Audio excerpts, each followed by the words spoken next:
എപ്പിസോഡിന്റെ opening സീനിൽ ആ ഒരു സോൾജിയർ അവനാണെങ്കിൽ ആ ജയന്റ് റോബോട്ടിന്റെ മുകളിലേക്ക് കയറി ഗോകുവിനെ അറ്റാക്ക് ചെയ്യും. ഗോകുവിനെ പിടിച്ചു വലിച്ച് അവൻ ദൂരേക്ക് വലിച്ചെറിയും. പ്രതീക്ഷിതമായ അറ്റാക്കിൽ പെട്ടുപോയ ഗോകു ആണെങ്കിൽ ആ ബിൽഡിംഗ് തകർത്ത് പുറത്തേക്ക് അടിച്ചു വീഴുകയാണ്. ഗോകുവിനാണെങ്കിൽ എങ്ങനെ അവിടുന്ന് രക്ഷപ്പെടണമെന്ന് അറിയില്ല. കട്ട് ചെയ്ത മറ്റൊരു ഭാഗത്ത് ബുൽമാൻ ടീം അവരാണെങ്കിൽ പോസ്റ്റ് വന്ന ആ പർപ്പിൾ വില്ലത്തിയുടെ പ്ലെയിനിലിടിച്ച് ചെറുതായിട്ട് ഇപ്പൊ പ്ലെയിനിന് തകർച്ചയൊക്കെ സംഭവിച്ച് ഗോകു അന്വേഷിച്ച് വരികയാണ്. ഹാൻസം ബോയ് ആണെങ്കിൽ ഒരുപാട് കഷ്ടപ്പെട്ട് ആ ഒരു പേടകത്തെ കൺട്രോൾ ചെയ്തുകൊണ്ടേ ഇരിക്കുകയാണ്. ഇവിടെ പന്നിക്കുട്ടം പറയും ഇപ്പൊ ഗോകു അവരെല്ലാവരും ഇടിച്ച് തോൽപ്പിച്ചിട്ടുണ്ടാവും, നമ്മൾ അവരുടെ സഹായമൊന്നും അവന് ആവശ്യം ഉണ്ടാവില്ല. അതിന് ബുൽമയാണെങ്കിൽ ദേഷ്യപ്പെട്ട് പറയും നമുക്ക് എത്രയും വേഗം അവിടേക്ക് പോകണം, നമ്മൾ കരുതും പോലെയല്ല ആർമി സോൾജേഴ്സ് വളരെ പവർഫുൾ ആണ്, ക്രൂക്കഡ് മൈൻഡഡ് ആണ്, ഈസി ആയിട്ട് അവർ ഗോകുവെ ഡൈവേർട്ട് ചെയ്ത് ഇല്ലാതാക്കാൻ ശ്രമിക്കും. ഗോകുവിന് ഒരു കാരണവശാലും അവരുടെ കയ്യിലേക്ക് വിട്ടുകൊടുക്കാൻ പാടില്ല എന്ന് പറഞ്ഞ് അവനാണെങ്കിൽ ആ റഡാർ ചെക്ക് ചെയ്ത് അവർക്ക് പോകാനുള്ള വഴി പറഞ്ഞു കൊടുക്കും. കട്ട് ചെയ്ത ഇപ്പോൾ ആ ഒരു നേവി ബേസ് കാണിക്കുകയാണ്. ഒരുപാട് സോൾജേഴ്സ് അറ്റാക്കിൽപ്പെട്ട് മരിച്ചു കിടക്കുന്നു.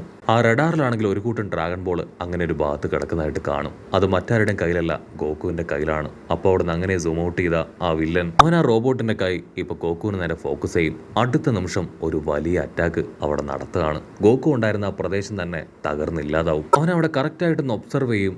യാഹോ, ഗോകുവിന്റെ കഥ കഴിഞ്ഞു, ഇതെന്റെ വിക്ടറി ആണെന്ന് പറഞ്ഞ് അവൻ ആഹ്ലാദിക്കും. പിന്നെ ഓരോരോ ഭാഗത്തുണ്ടായിരുന്ന സോൾജേഴ്സ് അവരെല്ലാവരും പതിയെ ഗോകുവിനെ അറ്റാക്ക് ചെയ്ത ഭാഗത്തേക്ക് വരും. ഗോകുവിന്റെ കഥ കഴിഞ്ഞു എന്ന് കരുതി അവരെല്ലാവരും ഹാപ്പി ആയിട്ട് ചിരിക്കുകയാണ്. അതേസമയം ഇവിടെ ബ്ലാക്ക് കാറ്റ് സോൾജിയർ അവനാണെങ്കിൽ ഹാപ്പി ആയിട്ട് അവന്റെ റോബോട്ടിനെ കൊണ്ട് തുള്ളിച്ചാടിക്കും. അപ്പോഴായിരിക്കും അവർക്ക് എല്ലാവർക്കും ട്വിസ്റ്റ് കൊടുത്തുകൊണ്ട് ദൂരത്തായി നമ്മുടെ ഗോകു അവനൊരു പോറൽ പോലും പറ്റാതെ ഹായ് ആയിട്ട് നിൽക്കുക. അവനാണെങ്കിൽ ആ റോബോട്ടിന്റെ മുകളിലേക്ക് വരും. അവനെ കാണേണ്ട താമസം ഇപ്പൊ ആ വില്ലൻ ഞെട്ടും. അവനാണെങ്കിൽ അതിന്റെ ആ വലിയ യന്ത്രക്കായി അത് വെച്ച് ഗോകുവിനെ ഇടിക്കാൻ ശ്രമിക്കും. ജസ്റ്റ് മിസ്സിന് ഗോകു തെന്നിമാറും. ആ കൈ വന്ന് ആ ചില്ലിൽ ആഞ്ഞടിച്ച് അവന്റെ തലയ്ക്ക് കിക്ക് കിട്ടുകയാണ്.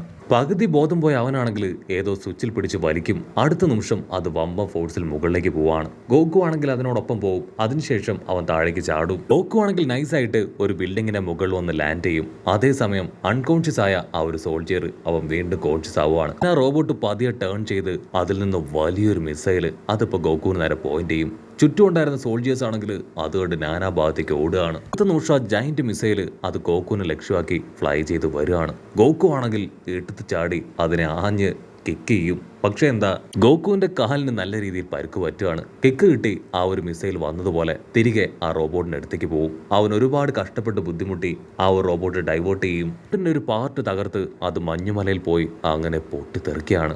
അങ്ങനെ സീൻ കട്ട് ചെയ്ത ഇവിടെ ബുൽമാൻ ടീം സഞ്ചരിക്കുന്ന ആ ഒരു പേടകം അതിനാണെങ്കിൽ ഈ പൊട്ട് സ്റ്റെബിലിറ്റി ഇല്ല. ഓൾറെഡി അതിന്റെ ചില ഭാഗങ്ങൾ തകർന്നു പോയതുകൊണ്ട് തന്നെ സംഭവിക്കുകയാണെങ്കിൽ കുറേശ്ശെ അതിന്റെ കൺട്രോൾ നഷ്ടപ്പെട്ട് അതിപ്പോ പൂർണ്ണമായിട്ടും ജെർക്ക് ചെയ്ത് തകരാനുള്ള സ്ഥിതിയിലാണ്. അവരാണെങ്കിൽ ചുറ്റും നോക്കും. ദൂരത്തായിട്ട് വലിയൊരു മൗണ്ടെയിൻ അതങ്ങനെ തകർന്നു കിടക്കുന്നത് കാണും. ഗോകു ആയിരിക്കോ, ഗോകുവിന് എന്തെങ്കിലും സംഭവിച്ചിട്ടുണ്ടാവോ എന്ന് അവർ പരസ്പരം പറയും. ഹാൻസം ബോയ് ആണെങ്കിൽ നിങ്ങൾ ടെൻഷൻ ആവേണ്ട കാര്യമില്ല, അവനൊന്നും സംഭവിക്കില്ല, ആദ്യം ഞാൻ ഈ പേടകം എങ്ങനെയെങ്കിലും താഴെ ഇറക്കാന്ന് പറഞ്ഞ് അവൻ താഴെ ഇറക്കാനായിട്ട് തുടങ്ങും. ഉടനെ അത് കേട്ട് മാസ്റ്റർ ഓഷിക്കാണെങ്കിൽ ഭയങ്കര സന്തോഷം. ആൾ ബുൽമേന്റെ അടുത്തേക്ക് വരും. അവളാണെങ്കിൽ മാസ്റ്ററുടെ മുഖത്ത് ഒരു കുത്തു വെച്ച് കൊടുക്കുകയാണ്. ഇവിടെ നമ്മുടെ ഗോകു അവൻ ആ ഒരു സോൾജിയറിനെ നോക്കും. അവൻ ആ റോബോട്ടുമായിട്ട് അവിടുന്ന് ഫ്ലൈ ചെയ്ത് പോവാണ്. ഗോകു ആണെങ്കിൽ വിളിച്ചു പറയും ഒരു കാരണവശാലും നിന്നെ വിടില്ല, എന്റെ ഡ്രാഗൺ ബോൾ അതെനിക്ക് കിട്ടിയേ പറ്റൂന്ന് പറഞ്ഞ് അവൻ അങ്ങനെ തെറിച്ച് ആ റോബോട്ടിന്റെ അടുത്തേക്ക് വന്ന് അത് തുളച്ച് പുറത്തേക്ക് പോവാണ്. അടുത്ത നിമിഷം അത് മുഴുവനായിട്ട് തകർന്ന് കൊളാപ്സായി പൊട്ടി അങ്ങനെ തെറിക്കും. ഇവിടെ ബുൽമാൻ ടീമാണെങ്കിൽ താഴേക്ക് നോക്കും. നേവി സോൾജിയേഴ്സും നേവിക്കാരുടെ ഒരുപാട് വെഹിക്കിൾസും അങ്ങനെ ദൂരേക്ക് പോയിക്കൊണ്ടിരിക്കുകയാണ്. സോൾജിയേഴ്സ് ആണെങ്കിൽ എന്തോ കണ്ട് ഭയന്നിരിക്കുകയാണ്. അവർ ആ കാര്യങ്ങളൊക്കെ നിരീക്ഷിച്ച് അത് ലാൻഡ് ചെയ്യിപ്പിക്കാനായിട്ട് ശ്രമിക്കും. അതേസമയം ജനറലിന്റെ ഓഫീസ് കാണിക്കും. അവിടെ ഇപ്പോൾ അവന്റെ പെറ്റ് മാത്രമാണ് ബാക്കിയുള്ളത്. അതാണെങ്കിൽ ഒച്ചത്തിൽ കരഞ്ഞുകൊണ്ടേയിരിക്കും. മറ്റൊരു ഭാഗത്ത് ഗോകു അവന് കിട്ടിയ 2 ഡ്രാഗൺ ബോൾ അവനത് ഒരുപാട് സന്തോഷത്തോടു കൂടെ ബാഗിലാക്കും. ഇനി അവസാനമായിട്ട് അവന് കിട്ടാനുള്ളത് ഒരേ ഒരു ഡ്രാഗൺ ബോൾ മാത്രമാണ്. എത്രയും വേഗം അത് കണ്ടെത്തണമെന്ന് പറഞ്ഞ് അവൻ അവന്റെ റഡാർ ചെക്ക് ചെയ്യും. ഒരുപാട് സമയം അതിൽ ചെക്ക് ചെയ്തിട്ടും അവസാനത്തെ ഡ്രാഗൺ ബോൾ മാത്രം അതിൽ കാണിക്കില്ല. മറ്റൊരു ഭാഗത്ത് നമ്മുടെ ആൾക്കാർ അവർ ആ മൗണ്ടെയിൻ ക്രോസ് ചെയ്ത് ഏകദേശം നേവി ഹെഡ്ക്വാർട്ടേഴ്സിന്റെ അടുത്തെത്തിക്കഴിഞ്ഞു. അവർ ലാൻഡ് ചെയ്യാൻ പറ്റിയ പ്ലേസ് അത് അന്വേഷിക്കുകയാണ്. ഗോകു ആണെങ്കിൽ വീണ്ടും ആ റഡാറിൽ പ്രസ് ചെയ്തുകൊണ്ടേയിരിക്കും. പക്ഷേ അവൻ ആ ഡ്രാഗൺ ബോൾ മാത്രം അതിൽ കണ്ടെത്താനാവില്ല.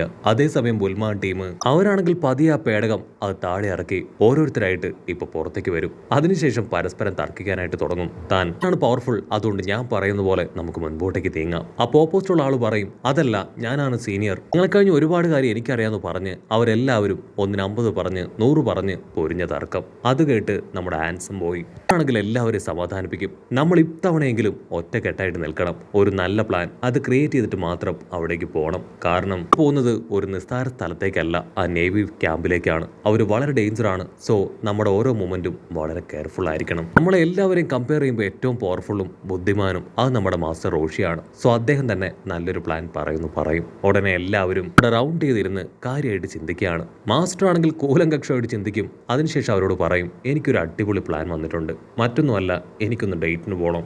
ാണെങ്കിൽ അത് കേട്ട ചത്താ മതിയെന്നാവും. ഓ നോ, നിങ്ങൾക്ക് എപ്പോഴും ഈ ഒരു വിചാരം മാത്രമുള്ളൂ. അങ്ങനെ വീണ്ടും അവർ തമ്മിൽ പൊരിഞ്ഞാട്ടി. അപ്പോഴായിരിക്കും ദൂരത്ത് ഒന്ന് ഫ്ലൈ ചെയ്ത് വരുന്നതായിട്ട് മൊട്ടപ്പം കാണുക. അവനാണെങ്കിൽ അത് ചൂണ്ടിക്കാണിക്കും. അത് ആ ശത്രുക്കളാണെന്ന് കരുതി നമ്മുടെ ആൾക്കാരെല്ലാവരും മരത്തിന്റെ ചോട്ടിൽ ഒളിക്കും. ഓ, നമ്മുടെ പ്ലെയിൻ അത് പുറത്താണ്, അതെങ്ങനെയെങ്കിലും ക്യാപ്സ്യൂളാക്കി മാറ്റണമെന്ന് പറയും. അത് കേട്ട് റാബിറ്റ് ആണെങ്കിൽ അതിൽ ടച്ച് ചെയ്ത് ബട്ടണിൽ പ്രസ് ചെയ്ത് അത് ക്യാപ്സ്യൂളാക്കി മാറ്റുകയാണ്. അതിനുശേഷം അവരതിലേക്ക് തന്നെ നോക്കും. അപ്പോഴായിരിക്കും അത് അപകടമല്ല, മറിച്ച് ഗോക്കു ആണെന്ന് എല്ലാവരും തിരിച്ചറിയുക. ഗോക്കു സേഫ് ആയത് കണ്ട് അവർക്ക് എല്ലാവർക്കും ഭയങ്കര സന്തോഷം. എങ്ങനെയെങ്കിലും ഗോക്കുവിനെ ഇവിടേക്ക് വിളിച്ചു വരുത്തണം, അല്ലെങ്കിൽ അവിടേക്ക് പോകണം. അവരാണെങ്കിൽ ഇപ്പൊ അതിനുള്ള ശ്രമങ്ങൾ ആരംഭിക്കും. ഗോക്കു ആണെങ്കിൽ വീണ്ടും ആ റഡാറിൽ പ്രസ് ചെയ്തുകൊണ്ടേയിരിക്കും. അവൻ എത്രയൊക്കെ പ്രസ് ചെയ്തിട്ടും അവസാനത്തെ ആ ഡ്രാഗൺ ബോൾ മാത്രം അതിൽ കാണിക്കില്ല.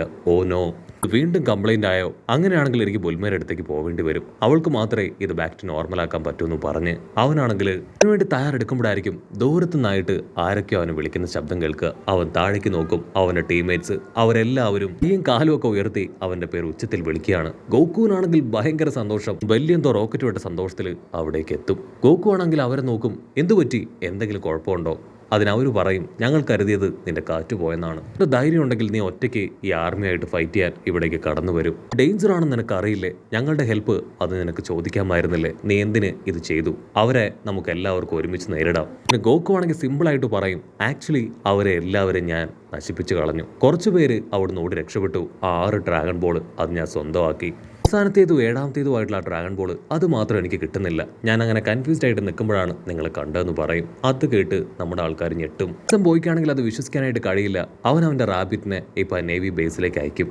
റാബിറ്റ് ആണെങ്കിൽ ആ നേവി ബേസ് മുഴുവനായിട്ട് ചെക്ക് ചെയ്യും. അവിടെ ആരുമില്ല, എല്ലാവരും ഒന്ന് തരിപ്പണായി കിടക്കുകയാണെന്ന് മനസ്സിലാക്കി ആ റാബിറ്റ് ആണെങ്കിൽ തിരികെ വന്ന് ആ കാര്യം പറയും. അത് കേട്ട് നമ്മുടെ ആൾക്കാർ ഡബിൾ ഷോക്ക്. മാസ്റ്റർ ആണെങ്കിൽ അതിശയത്തോടു കൂടെ ഗോക്കുവിനോട് ചോദിക്കും, നിന്നെ കൊണ്ട് എങ്ങനെ അവരെ എല്ലാവരും ഇല്ലാതാക്കാൻ കഴിഞ്ഞു? അത്രയും സ്ട്രെങ്ത്തും പവറും നിനക്ക് എങ്ങനെ ഉണ്ടായി? അതിന് ഗോക്കു പറയും, വർഷങ്ങൾക്ക് മുൻപ് മാസ്റ്റർ കയറിയ ആ വലിയ പില്ലറിൽ ഞാനും കയറി. ആ ഹോളി വാട്ടർ അത് ഞാൻ ആ ഫൈറ്റുമായിട്ട് ഫൈറ്റ് ചെയ്ത് ആ ക്യാറ്റുമായിട്ട് ഫൈറ്റ് ചെയ്ത് അത് കുടിച്ചു. മാസ്റ്റർ റോഷി ആണെങ്കിൽ അത് കേട്ട് വണ്ടർ അടിക്കുകയാണ്. ഞാനും വർഷങ്ങൾക്ക് മുൻപ് അതിന്റെ മുകളിൽ കയറി അത് കുടിച്ചിരുന്നു. പക്ഷേ ഒരുപാട് ദിവസങ്ങള്, ഒരുപാട് മാസങ്ങള്, വർഷം, അത്രയും കാലയളവ് കൊണ്ടാണ് ഞാൻ അത് സ്വന്തമാക്കി കുടിച്ചത്. പക്ഷെ എന്നെ കഴിഞ്ഞും വളരെ വേഗത്തിൽ നേടിയെടുത്തു. ശരിക്കും നീ ഭയങ്കരം തന്നെയാണ്. അത് കേട്ട് ഗോക്കു ചിരിക്കും. അതിനുശേഷം ഗോക്കു ആണെങ്കിൽ ആ റഡാർ ബുൽമയെ കാണിക്കും. ഇത് വർക്ക് ചെയ്യുന്നില്ല, എനിക്ക് ഡ്രാഗൺ ബോൾ കൂടെ കണ്ടെത്താനുണ്ട്. അതിന് ബുൽമ ചോദിക്കും, നീ ഇതുവരെ ഗ്രാൻഡ്പയുടെ ഡ്രാഗൺ ബോൾ അത് കണ്ടെത്തിയില്ലേ? അതിന് ഗോക്കു പറയും, അത് ഞാൻ കണ്ടെത്തി. മുടിയനുമായിട്ട് ഫൈറ്റ് ഇട്ട് ഞാനത് തിരികെ പിടിച്ചു. പക്ഷെ എന്താ, എൻ്റെ ഒരു ബെസ്റ്റ് ഫ്രണ്ട് കുഞ്ഞിപ്പെണ്ണിന്റെ അച്ഛൻ അവൻ കൊല്ലപ്പെട്ടു. അവനെ തിരികെ പിടിക്കാൻ അവസാനത്തെ ഡ്രാഗൺ ബോൾ അതെനിക്ക് ആവശ്യമാണ്. 7 ഡ്രാഗൺ ബോൾസ് വെച്ച് സമൻ ചെയ്ത് എനിക്ക് അദ്ദേഹത്തിന്റെ ജീവൻ തിരികെ പിടിക്കണം. ഞാൻ ആ കുഞ്ഞിപ്പെണ്ണിന് വാക്ക് കൊടുത്തു, എനിക്കത് ചെയ്തേ പറ്റൂ. അത് കേട്ട് എല്ലാവരും ഭയങ്കരമായിട്ട് ഇംപ്രസ്ഡ് ആവുകയാണ്. ബൊൽമയാണെങ്കിൽ ആ റഡാർ ചെക്ക് ചെയ്യും. എൻ്റെ ടൂൾസ് ഒക്കെ വീട്ടിലാണ്. അവിടേക്ക് പോയതിനു ശേഷം അത് റെഡിയാക്കാന്ന് പറഞ്ഞ് അവരെല്ലാവരും ഇപ്പൊ വീട് ലക്ഷ്യമാക്കി ഫ്ലൈ ചെയ്ത് പോവാണ്. നമ്മുടെ ആൾക്കാർക്ക് എല്ലാവർക്കും ഇപ്പൊ ഗോകുവിനെ കുറിച്ച് ഭയങ്കര നല്ല അഭിപ്രായം. ശരിക്കും ഗോകു നല്ലവനാണെന്ന് പറഞ്ഞ് അവരങ്ങനെ പോകുന്നതോട് കൂടെ ഈ ഒരു എപ്പിസോഡും അവസാനിക്കുന്നു.